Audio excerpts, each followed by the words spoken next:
Well, hello, hello, and good morning. Good morning. This is Dr. Yonette with another episode of Read Time with Baby. And we have been reading together for a while, almost 2 years.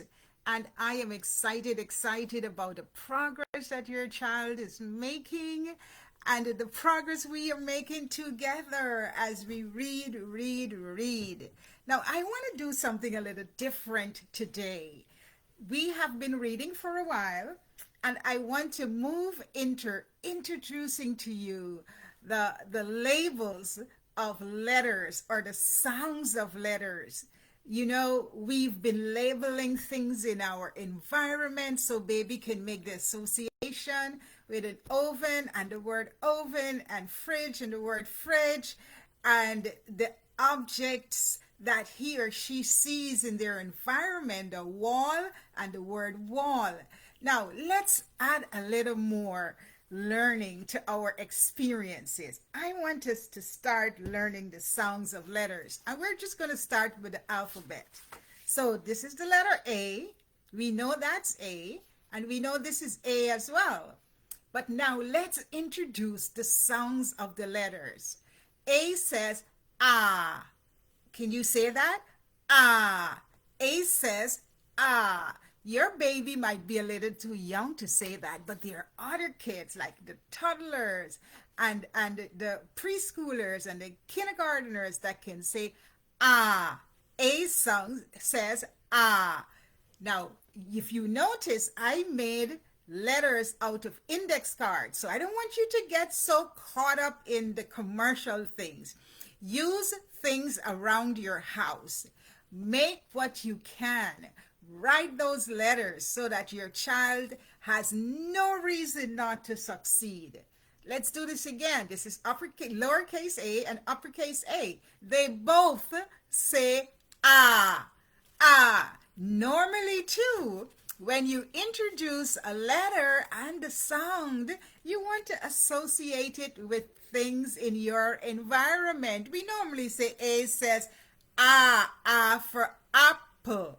But let's find the things that are around in our homes. Lots of kids watch the show Arthur. A is for Arthur. Arthur, okay? And this here is something I have in my environment. And we see the word apple. A is for apple, apple, and almond, almond. Apple and almond. This is a lotion. Apple and almond. The words are right there. So get your baby excited about saying the sounds. That's the phonetic way of teaching your child how to read, using phonetic sounds. Some children read using whole words, but for the majority of children, they need to get those sounds. Ah, apple, almond, apple, almond. Where is it? There it is. Or Arthur. Okay? All right, enough of the lesson. I hope you had fun doing that part of our time together. Now let's move into a book. This is a book that's called This is a Hat. Now the drawings in this book, the illustrations are a little fuzzy, but it's a beautiful story. And in this book, you will hear the ah sound for like in hat, hat, ah. Hat. Okay, so this is a hat. It's a story in a rhyme by Nancy Van Lane. And the pictures are by Holly Mead. Let's get into the book. Moms and dads, bring baby clothes. Bring your toddlers and your kindergartners and your middle schoolers and everyone close. Let's do a read time, family time together. This is the hat. This is the hat. This is the hat. This is the man who wore the hat. Can you see the man right there? And can you see the hat? It's right there. This is the man who wore the hat,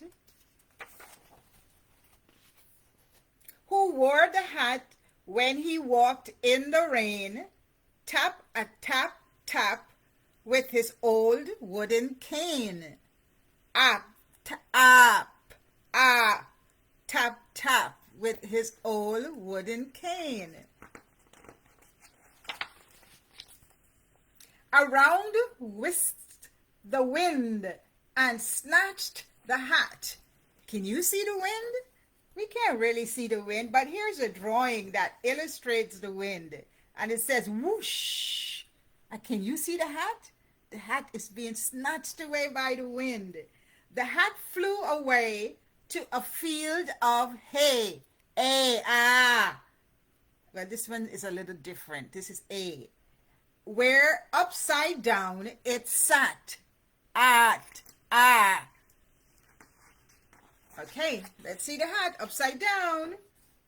A woolly brown spider crawled into the hat. The spider is spinning. Did you see the spider right there? The spider's going to crawl into the hat. Whose hat is this? Yes, this is the hat that belongs to the man. Leggety, liggety, leap a mouse. It bounced the spider out of the house. Screech a tweet, tweet. The little mouse said, this hat will make a mighty fine bed. Can you see the mouse? There is the mouse. The mouse ran the spider away, and took over the hat. What does the mouse need a hat for? Yes, he's going to make the hat a bed, a mighty fine bed. Then along came a farmer. He picked up the hat. Out jumped the mouse. Pittery pat. The farmer laughed. Ho, ho, ho. This hat will make a swell scarecrow. Yes, the farmer. Here's the farmer. Here's his tractor, and he's holding the hat. And who's running out of the hat? Yes, the mouse is. Down fluttered crow. He perched on the hat. The scarecrow's hat. Imagine that. Caw, caw, caw. A dainty nest. I'll add some straw, but first I'll rest. Who is resting? The crow is resting where? On the scarecrow's head. Yes, he is resting. Let's see what happens next. Tut, tut, clucked the farmer's wife when she saw the scarecrow in hat with a nest out of straw. Shh, shh, fly away, the farmer's wife said. Then off she skipped with the hat on her head. There is the farmer's wife. She didn't want the scarecrow to be wearing the hat, so she took it, and she has it on her head.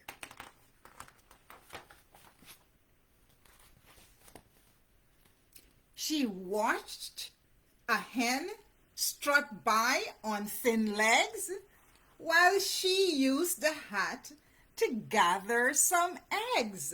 She filled the hat with kernels of corn and fed the chicks who sang out their song, cheep, cheep, cheep, on the chilly morn. Let's see what's happening. There's the farmer's wife. She's putting eggs in the hat. Whose hat is that?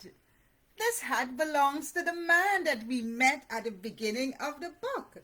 And here is the hen with her chicks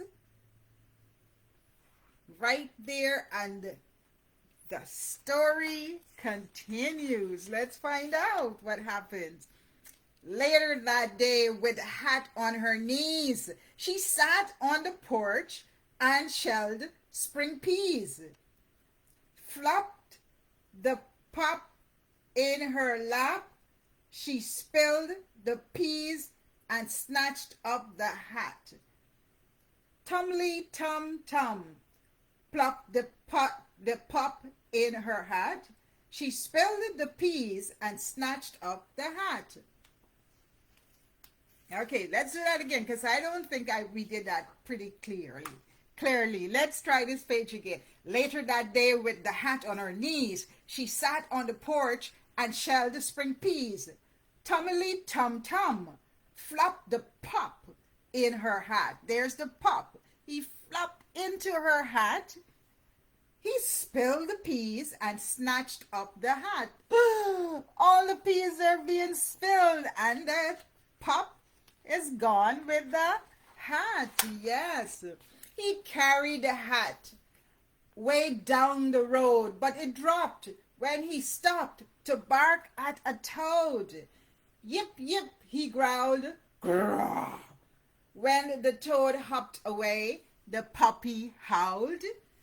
Ahoo! Okay, there's the puppy howling, there's the hat falling, and there's the toad running away. Let's see what happens next. Our book is really fun. Lots of action here. Spittery splat, spittery splat. The pup ran home when it started to rain. Then along came the man with the old wooden cane. Did we meet that man before? That man with the old wooden cane? Let's see. Tappity tap tap. He found it. Yes, he found his hat. It was dusty and dirty and rumpled and stained. But he whooped a glad song, picked it up, put it on. He was happy, wasn't he? Then danced jig a jig jig in the rain. The man with the cane, he found his hat. He danced jig a jig, tap a tap, jiggity jig, tappity tap, jig a tap tap, down the lane. He is just dancing away. Do you think he's happy he found his hat? Of course he is. The end. Did you like this book? Oh, this was a nice rhyming book with lots of twists and turns. Lots of twists and turns and lots of opportunities for us to say the letter A and the sound it makes. Ah. A is for Arthur and A is for apple, almond. Apple and almond. This is Dr. Yonette thanking you for joining me this morning with our variation to our normal reading. Next week, I look forward to meeting with you while we introduce the sound of another letter and work together to teach your child, your baby, your toddler how to read and to love reading. Have a fantastic, wonderful, amazing day.